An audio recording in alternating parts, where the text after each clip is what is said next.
अपने सब सुन रहल छी कलुआही सँ RMP स्टूडियो के शानदार प्रस्तुति। RMP अपन लोग अपन गीत। डीजे उमेश सुखीपुर बाजार। उगियो उगियो चौठी चांद दियो दियो आप दर्शन। उगियो उगियो चौठी चांद दियो दियो आप दर्शन। उगियो उगियो चौठी चांद दियो दियो आप दर्शन। मिथिला के सब वासी हो,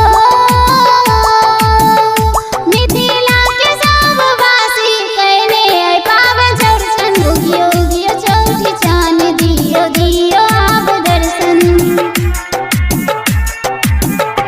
उगियो उगियो चौठी चांद दियो दियो आप दर्शन। उगियो उगियो चौठी चांद दियो दियो आप दर्शन। मिथिला के सब वासी हो,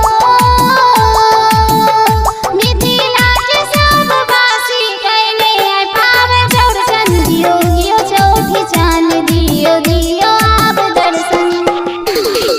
डीजे उमेश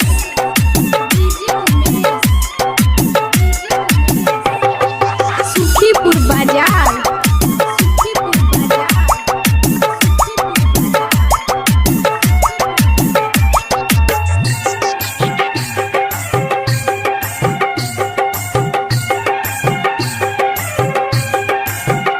केरा पात पर सजल खीर पूरी पकवानियो। केरा पात पर सजल खीर पूरी पकवानियो।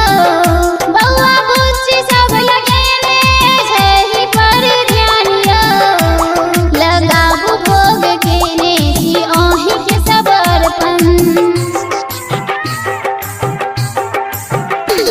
लगाबू भोग केने छी अहीं के सब अर्पण। मिथिला के सब वासी हो, मिथिला के सब वासी कहने आए पावन चौरचन। उगियो उगियो चौठी चांद दियो दियो आप दर्शन। डीजे उमेश